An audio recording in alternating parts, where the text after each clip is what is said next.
the 6x6 Big Boss. We're changing axles and bearings. Let me give you a quick rundown how I did it, because it's not too hard. It's actually fairly simple. So you take your suspension apart. Obviously you take your brake caliper off, take your hub off, slides right out after you take the axle nut off. Then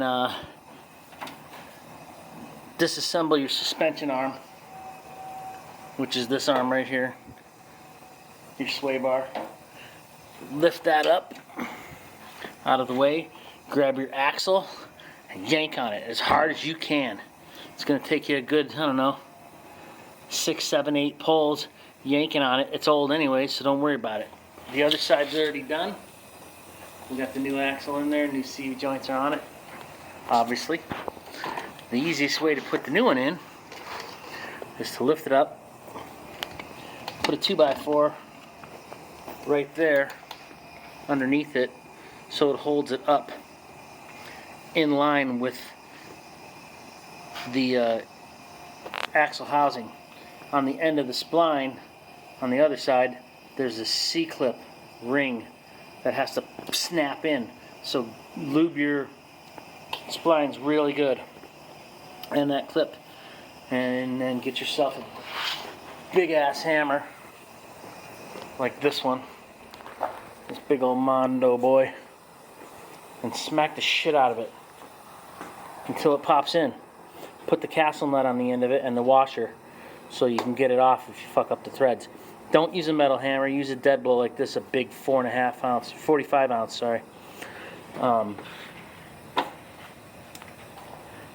Smack it till it goes in. Once you get it in, then you got to replace the bearing. It's simple. You take snap ring pliers, snap that snap ring out of here, and then you flip it over.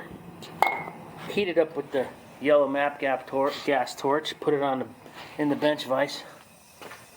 I set it up like this, so it's sitting on the tabs. Clamp it in tightly, but not so tight that you're pinching the bearing. You just want to hold it in there snug. Find your biggest fucking socket you own, which this is, I don't know, 1 7/8. Set it in there like that. After you heat it up around the base right here on both sides with the torch.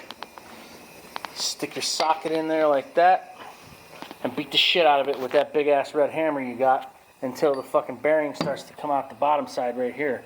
Once you get it to the vise and it's hitting like it was right there, I set it up on some 2x4s on the vise right here, so I can get a little bit more height out of it. Like them here, one on each side. Obviously I can't show you because I already did it. And beat the shit out of it until it falls. Once it falls, if you can't, it goes in the other side. So I'm sorry. Once you get it in there and you start smacking it, I just didn't even use the socket to put it in. I just hit it with the hammer and it went down about a quarter of the way in, and then it fell in. So a good idea is to put your bearing in the freezer. Oh, hands are dirty. Put your bearing in the freezer for a good 10-15 minutes so it'll shrink the metal down. This will still be warm. Heat it up a little bit. That expands the metal. Then the bearing will just fall in. You put your C-clip back in. Stick it back on the old... on the swing arm right here with these 2 bolts. It has bushings inside there that hold it in. I'll show you those.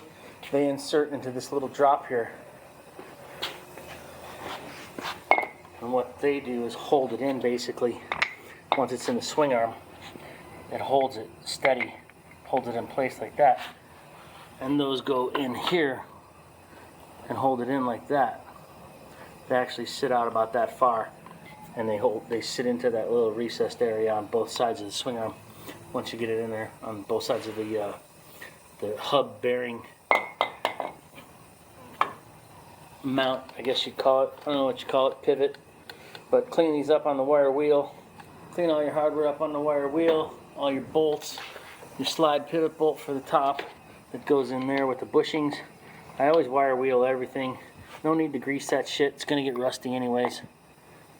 And then stick it back together, put your caliper back on, put your suspension back together, cinch up all your bolts, put your castle nut on there after you've installed your hub with the disc, And then you put in a new cotter pin, comes with the bearing and the axles. The axles we ended up getting from Eastlake.